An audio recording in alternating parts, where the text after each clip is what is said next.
Friends, कैसे हो आप लोग। 27/7/2020 को जो मैंने निफ्टी का एलियट वेव एनालिसिस किया था, तो डेली चार्ट पे जो अपमूव शुरू हुआ निफ्टी में 24 मार्च 2020 से, उसको हम लोग करेक्टिव काउंट कर रहे थे और ये मान रहे थे कि ये जो अपमूव है वो एक करेक्टिव अपमूव है और वो एक कॉम्प्लेक्स करेक्शन है जो WXY के फॉर्म में है, और पूरा का पूरा जो कॉम्प्लेक्स करेक्शन है हमारा वो एक डबल जिगजैग है।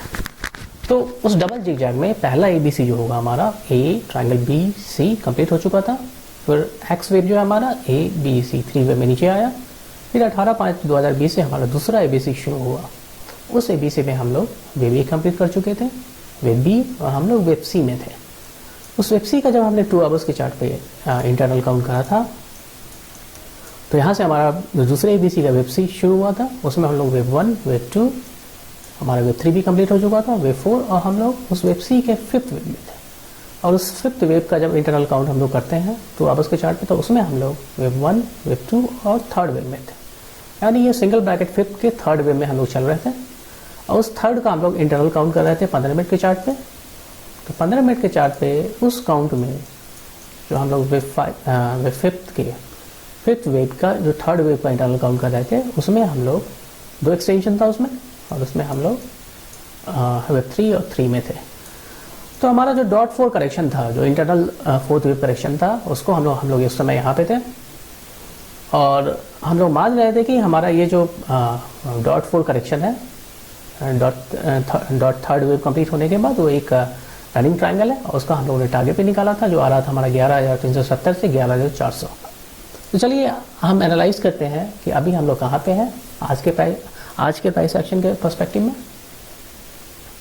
तो ये हमारा आज का प्राइस एक्शन। अगर इसको हम काउंट करें तो हम लोग मानेंगे कि यहाँ पे हमारा जो वेव E है रनिंग ट्रायंगल का, वो कंप्लीट हो चुका है, जो कल का क्लोजिंग है। फिर वहाँ से हम लोग डॉट 5th में है। तो डॉट 5th का अगर हम इंटरनल काउंट करें, वेव 1 तो डबल डॉट वेव 1 है, वेव 2, वेव 3, वेव 4, और ऐसा लग रहा है कि हमारा जो 5th वेव है, डबल डॉट 5th वेव, वो ट्रंकेटेड है, क्योंकि नया हाई नहीं बना पाया मार्केट, और उसके बाद मार्केट में डिक्लाइन, मार्केट जो है पूरे अपमूव को मोस्टली रिट्रेस कर गया है।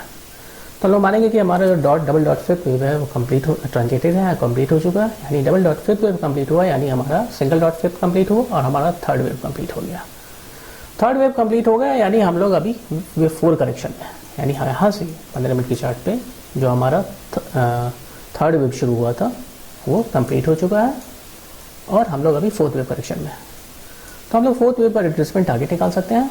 हम लोग फिर से 2 आवर्स के चार्ट पे आते हैं। तो यहाँ हमारा 3rd वेव कंप्लीट हो चुका है, ये जो 5th का सिंगल ब्रैकेट 5th का 3rd वेव कंप्लीट हो चुका है। तो हम लोग 4th वेव का रिट्रेसमेंट टारगेट निकालें, तो फिर रिट्रेसमेंट लेंगे, और start of wave 2 to end of wave 3। Wave 3 का एंड जो है, चूँकि हमारा वेव 3 जो है उसका 5th इंटरनल 5th जो ट्रंकेटेड है, तो वो एंड हुआ हमारा 11,308 के आसपास। तो उसको तो वहीं पे रखेंगे, 11,308, हाँ। और उसका हम लोग 2 रिट्रेसमेंट टारगेट लेंगे, 38% एंड 50%, जो स्टैंडर्ड टारगेट होता है वेव 4 करेक्शन का ऑफ 3rd वेव।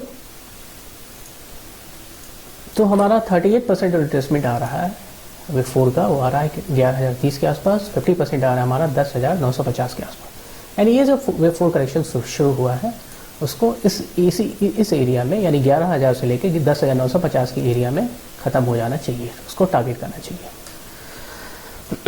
तो चलिए हम लोग, अगर ये करेक्शन जो है हमारा वेव 4 11,000 से 10,950 के एरिया में ख़त्म होता है, तो हम लोग जो वेव 5 मूव है उसका हम लोग टारगेट निकाल सकते हैं। तो हम लोग क्या करेंगे, हम लोग फिबोनाची एक्सटेंशन लेंगे, और हम लोग जानते हैं कि जो मोस्ट यूजुअल कॉमन मेथड होता है 5th वेव का टारगेट निकालने का, वो होता है from the start of wave 1 to wave 3, यानी वेव 1 टू वेव 3 के डिस्टेंस को मेजर करेंगे, और उसको वेव 4 से, अगर हमारा वेव 4 मान लें कि 11,030 पे ख़त्म होता है, और डिपेंड करता है ये कहाँ पे ख़त्म होता है।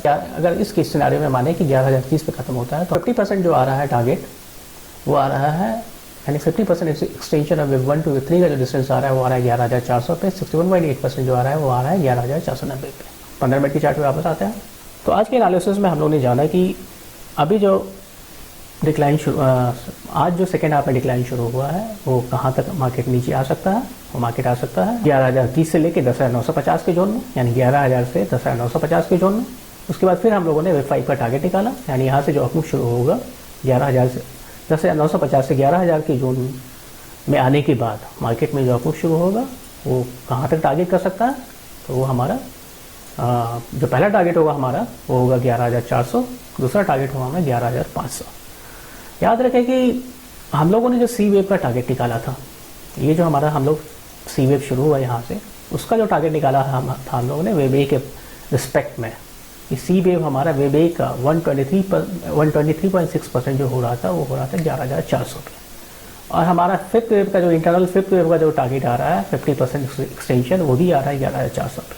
तो मोटा मोटी मान के चले कि मार्केट जब नीचे आएगा तो उसको 11,000 से 10,950 के जोन को टारगेट करना चाहिए, वहाँ से एक अपमूव शुरू होना चाहिए और उस अपमूव का जो टारगेट होगा हमारा वो होगा 11,400।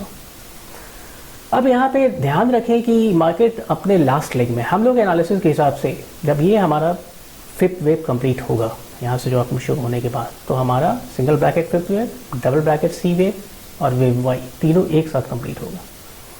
तो हो सकता है कि 11,400 या थोड़ा ऊपर जाके मार्केट में बहुत बड़ा डिक्लाइन आ गए।